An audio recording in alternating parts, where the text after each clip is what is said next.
श्री कृष्ण जन्मभूमि से अंतिम विदा। स्वास्थ्य सुधार की ओर नहीं था, किंतु सूक तीर्थ में श्री गणेश विग्रह निर्माण पूरा हो चुका था। इनकी प्राण प्रतिष्ठा एवं चरणाभिषेक श्री चक्र जी की अध्यक्षता में 6 अप्रैल 1989 को होना निश्चित हुआ था। अतः नैष्टिक ब्रह्मचारी श्री केशवानंद जी सर्वशक्ति स्वरूप जी के साथ 1 अप्रैल को कार लेकर मथुरा आए।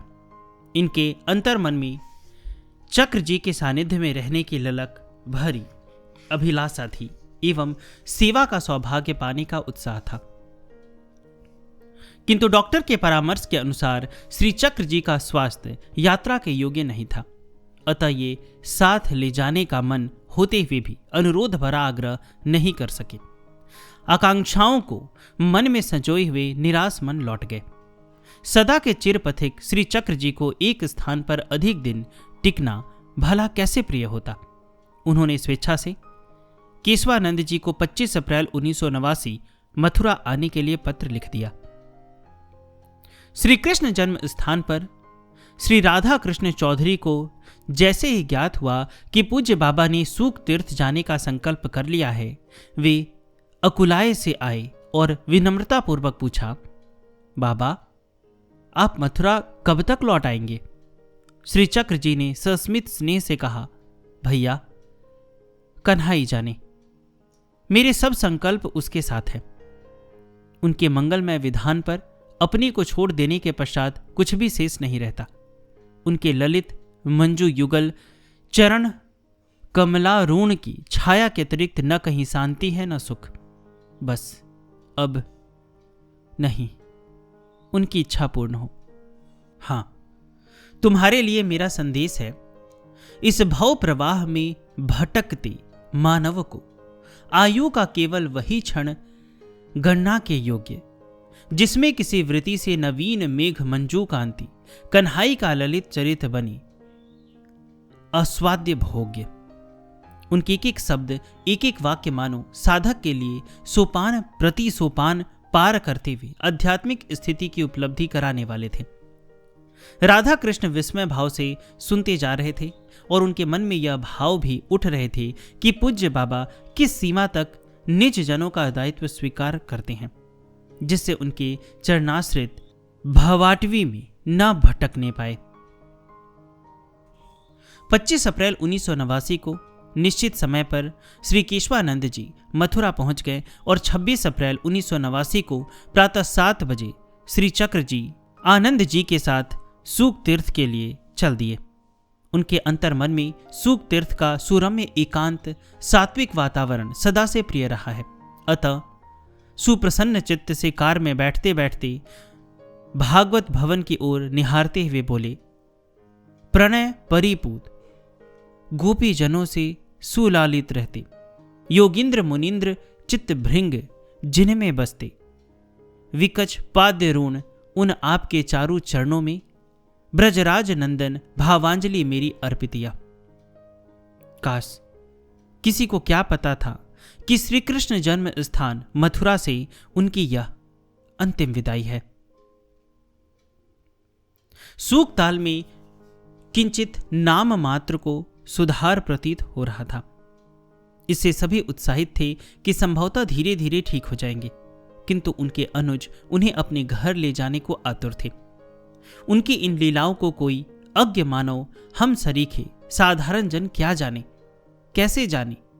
नित्य गंगा स्नान प्रातः पैदल ही बांध पर होकर जाते आते एक दिन अपराह्न में 2 घंटे को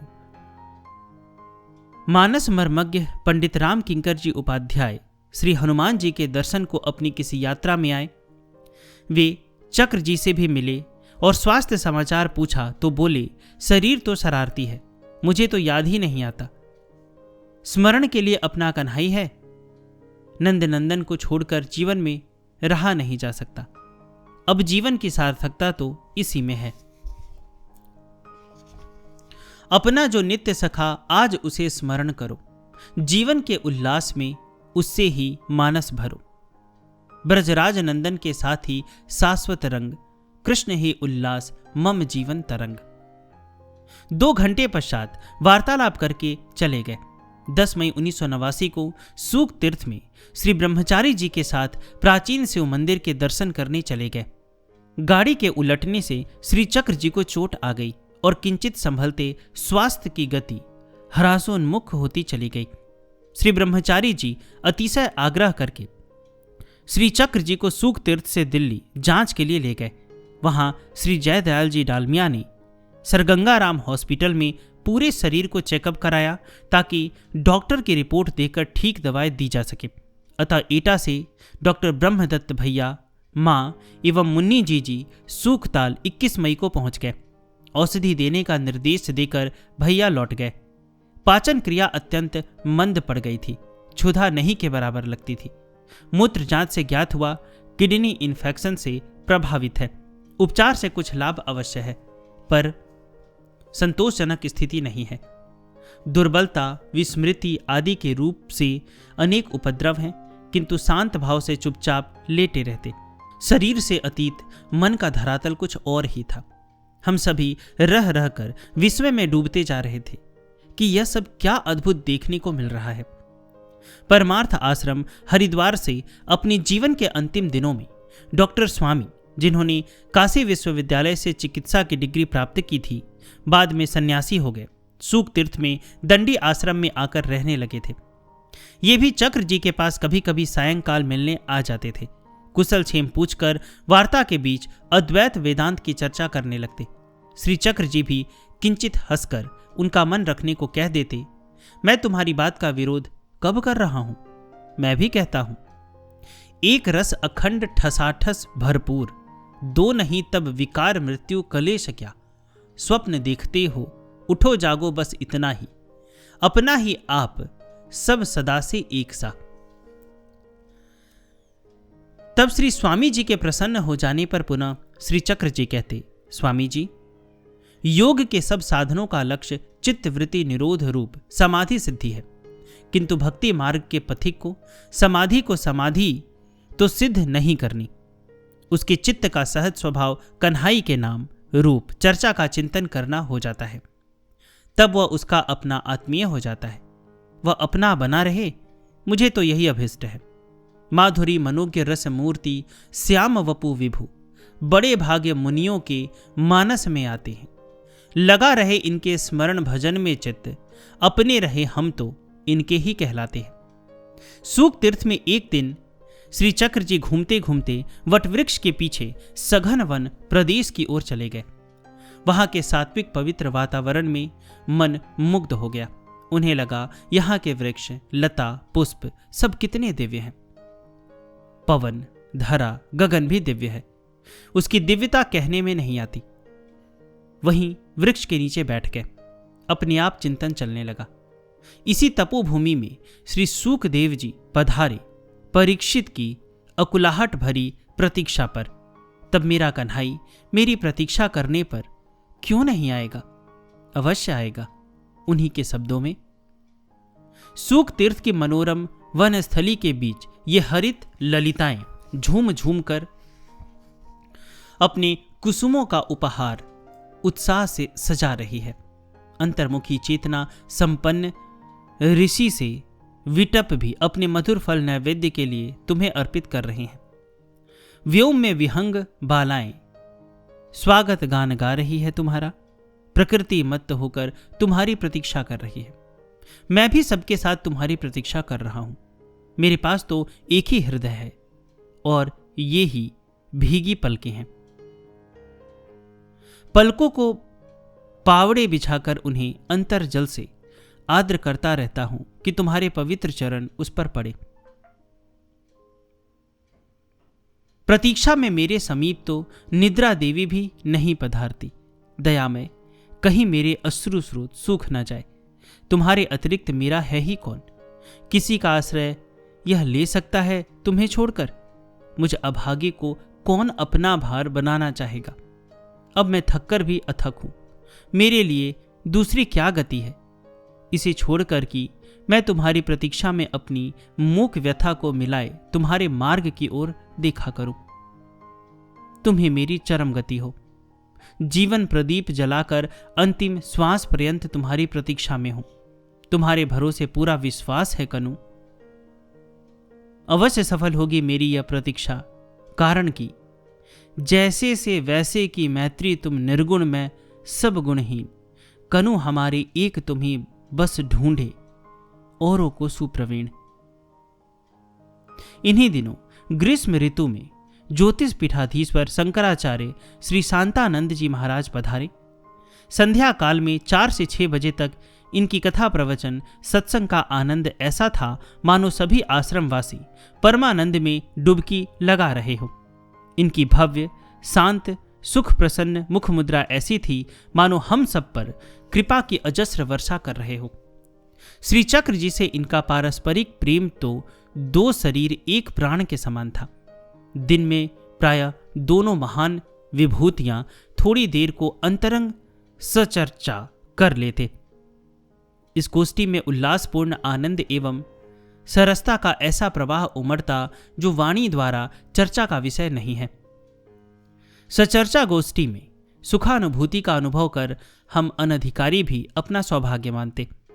एक दिन पूज्य श्री शंकराचार्य जी के प्रेम भरे आग्रह पर अपने एकांत कक्ष में कन्हई की प्रीतिशनी लीलानुभूति सुनाने लगे। मध्याह्न का विश्राम कर नींद टूट चुकी थी। उठकर बैठ भी गया, किंतु मुंदे नेत्रों में ही प्राण पुकार उठे, कनु कब आएगा?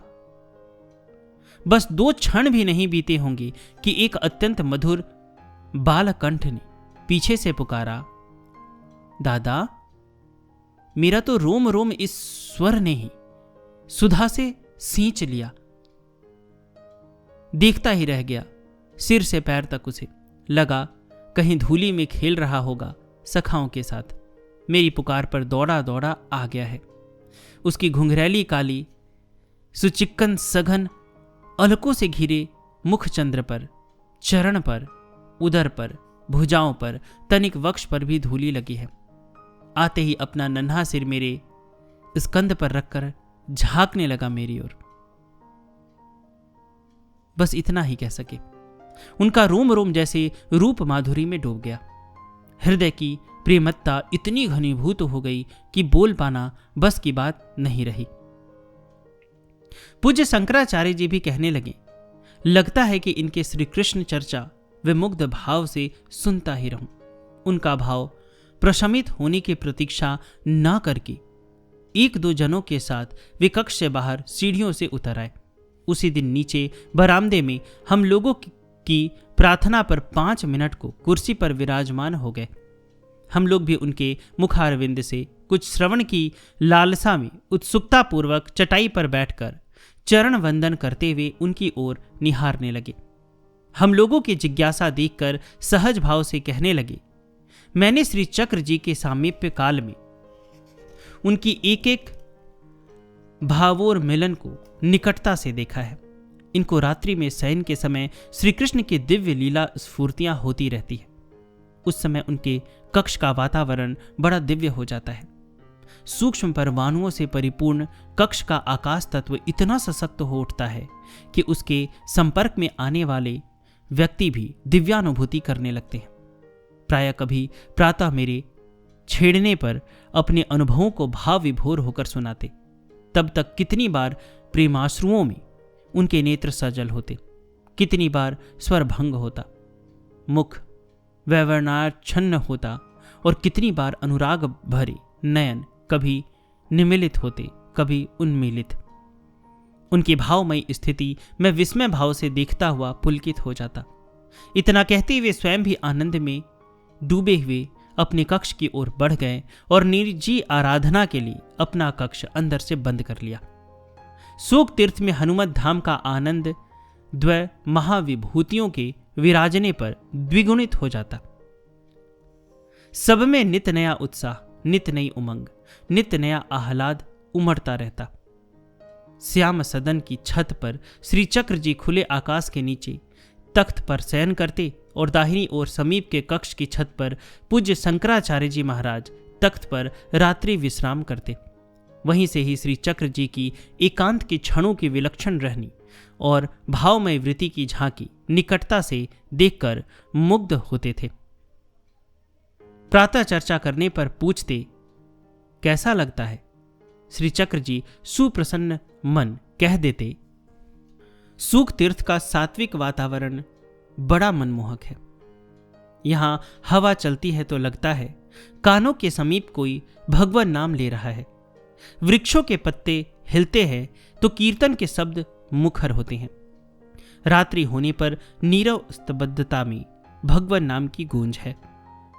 पूज्य शंकराचार्य जी महाराज के इलाहाबाद जाने के एक दिन पूर्व की अंतरंग सचर्चा गोष्ठी का प्रसंग बिल्कुल पृथक ही हो गया था, मानो श्री चक्र जी अंतिम मिलन और अपनी जीवन यात्रा के उपसंहार का संकेत देना चाहते हो। संतों विचारकों के मत का मैं समर्थन करता हूं कि जीवन ऐसे तटस्थ बनाए रखो जैसे आज या कल ही मर जाना है। इस प्रकार स्वस्थ निश्चिंत जीवन जी सकते हैं। मृत्यु में कोई पीड़ा नहीं है। यह बात अनुसंधान करके पाश्चात्य मनोवैज्ञानिकों ने भी सिद्ध कर दी है। शरीर तो काल का ग्रास है, भला इसमें क्या आसक्ति। हम और आप तो काल के भी काल, भगवान मृत्युंजय के पुत्र हैं। तब काल मृत्यु भय और आभाव स्पर्श करने का साहस कैसे कर सकते हैं? अमृत तत्व तो अपना स्वत्व है और स्वरूप भी। आना जाना, जीना मरना, जग का सहस स्वरूप। तू क्यों डरता रे अविनाशी, महाकाल का पूत। 3 जुलाई को दोनों विभूतियों ने परस्पर अभिवंदन करते हुए विदा मांगी। अध्यात्मनिष्ठ संतों का सानिध्य सत्संग नवीन गति, नवीन दृष्टि देता है। मिलन जितना सरस आनंदप्रद है, वियोग भी उतना ही दारुण और वेदनापूर्ण। श्री केशवानंद जी ने इस अवधि में सब प्रकार की सेवा व्यवस्था में आंतरिक सुख की अनुभूति करते हुए कृत्यता का अनुभव किया। प्रातःकाल सभी के साथ इन्होंने भरे मन से पूज्य शंकराचार्य जी महाराज को माल्यार्पण कर प्रणति सहित चरण स्पर्श करके प्रयागराज के लिए विदा किया। गुरु पूर्णिमा पर सूख ताल ही रहे। सर्वशक्ति स्वरूप जी गुरु पूजन के लिए आए। श्री चक्र जी का स्वास्थ्य सुधरता न देखकर डॉक्टर ब्रह्मदत्त भैया ने अनुरोध और आग्रह सहित प्रार्थना की, बाबा आप अपने आप में प्रसन्न हैं। आपको न सेवा की अपेक्षा है और न उपचार की, किंतु मुझे आपकी आवश्यकता है। मेरा जीवन आपके श्री चरणों के आश्रित है। मुझ अकिंचन बालक पर आपकी वात्सल्यता की छाया सदा बनी रहे। जैसा भी भला बुरा हूं, मुझे सेवा का अवसर देकर कृतार्थ कीजिए। आप अपने पिताजी श्री रघुनाथ जी के समीप कक्ष में बने रहने की कृपा करें। स्वास्थ्य के अनुरूप उपचार एवं सेवा करके मैं धन्यता का अनुभव करूंगा, अन्यथा आपसे दूर रहकर मैं निश्चिंत नहीं रह पाऊंगा। प्रेमानुरोध एवं बालकों के बाल हट को स्वीकार कर 26 जुलाई 1989 को राम निकुंज में आ गए। प्रथम मंजिल पर श्री सीताराम के मंदिर से सटे कक्ष को ही उन्होंने अपना आवास बनाया। सदा के एकांत प्रिय चक्र जी यहां भी एकांत में प्रातः स्नान पूजा करके थोड़ा थोड़ा छत पर टहलते। सूर्योदय पर श्री सूर्य नारायण को अर्घ्य अर्पित कर हल्का सा जलपान कर विश्राम करते।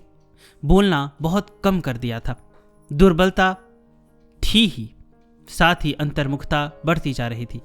प्रतिदिन डॉक्टर ब्रह्मदत्त भैया प्रातः प्रणति सहित चरण वंदन करके चेकअप करते, तब थोड़ा बहुत बोल लेते। कभी कहते, कैलाश स्मरण ही सार है। कभी कहते कि तुम लोग व्यर्थ ही इस शरीर को लेकर चिंतित हो। मृत्यु टाली नहीं जा सकती, किंतु रोग, पीड़ा, अभाव, दुख न दे, यह किया जा सकता है। वह कैसे बाबा? भैया ने प्रश्न किया। श्री चक्र जी बोले, मृत्यु मंगल में बनाई जा सकती है। यह जानने की इच्छा जग जाए तो मार्ग दूर नहीं है। कन्हाई स्वयं को कालोस में कह सका वह नंदलाल। अतिशय दुर्धर्ष अजय दुरतिक्रम काल, सबसे बड़ा सबसे अजय भुवन भयंकर।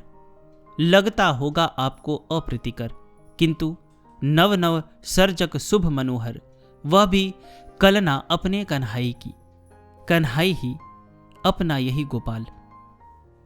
उनके चले जाने के बाद हल्के पदों से अकेले छत पर धीरे धीरे टहलते रहते और मंद स्वर में अपने अनुज से मनुहार करते, कन्हाई अब घर चलना कनु मेरे। बीत गए बहुत दिन वियोग में तेरे, देह और दहकी का जंजाल, मोहमयी माया का जाल काट दे नंदलाल। बहुत की तूने मेरी मनुहार, बहुत दिया अकल्पनीय प्यार, देना मुझे था पर तूने दिया, लेने के अयोग्य भी मैंने लिया। अब और मत प्रतीक्षा करा थक गया, बुला अब कर मैं त्वरा, आ पथ देखता तेरे कनु मेरे।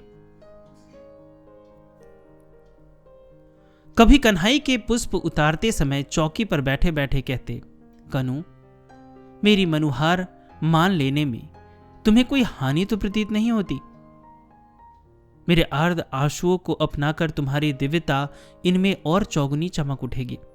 यह गीले उद्गारों का उपहार तुम्हें शैत्य प्रदान कर सुख पहुंचाने को सामग्री बनेगा। एक बार तुम्हारी बाकी झांकी की एक झलक अपने अपलक नयनों से निहारना चाहता हूं। चपल चरण चलित नयन नंद नंदन आओ, मुरली अधर मधुर स्वर नटवर सुनाओ। परम सुघर गिरवन धरन कमल कर उठाओ, भव भय हर उर से लग ताप त्रय मिटाओ।